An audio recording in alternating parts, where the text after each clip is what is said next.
G'day guys, Googs here. Today I'd like to share with you a theory I have on the religion of Christianity.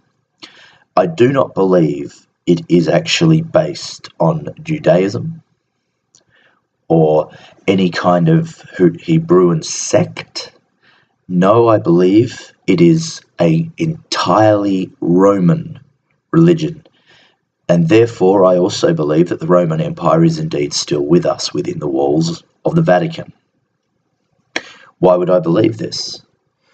Well, quite simply put, if you look at the Roman religion, the ancient Roman religion, you have three gods. Jupiter, the god of the air and the heavens and the most powerful god of all. You have Neptune, the god of the sea, the oceans and natural disasters, and you have Pluto, the god of the dead. Now, that's a trinity. They are all separate from each other.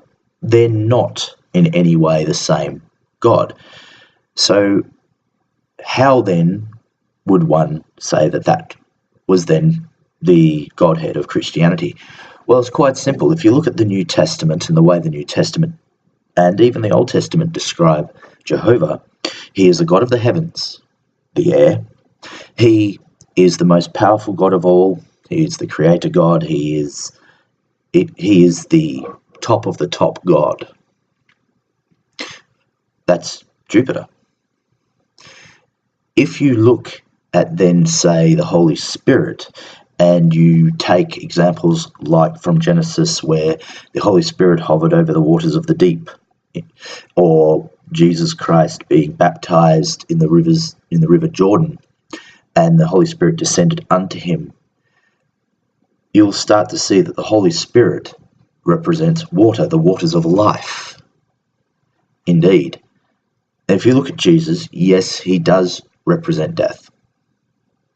He will judge the dead when the day comes to judge all the dead. He died and was resurrected.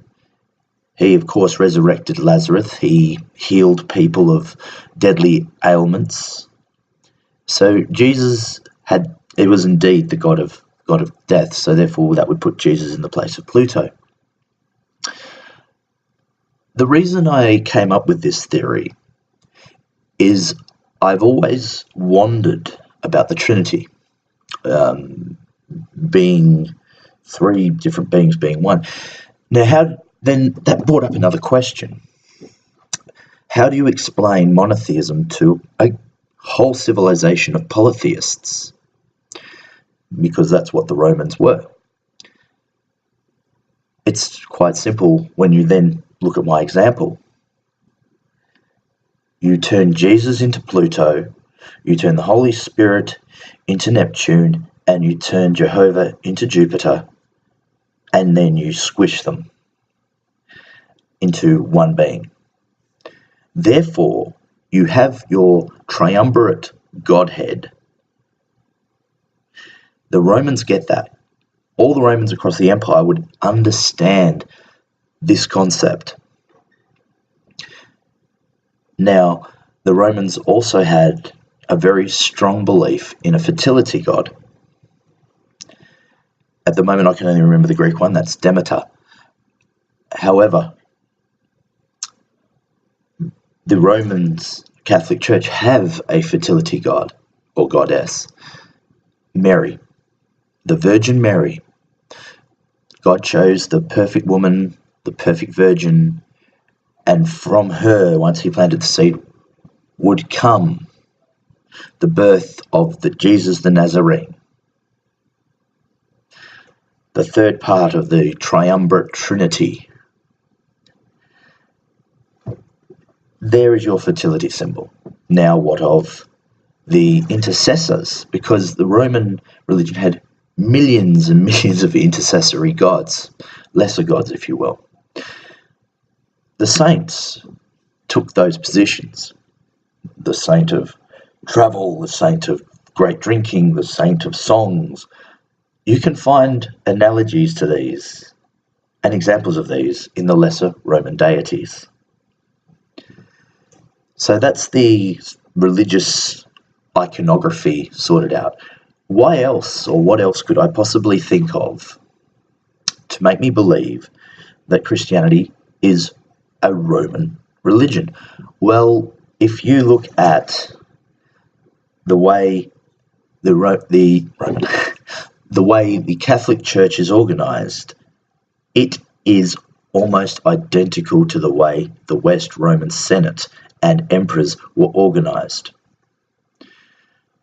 The Senate, these days represented by the Senate of Cardinals, you were a senator till the day you died. Once you died, the cardinals then would look to the archbishops to see which archbishop shall enter the Senate of Cardinals.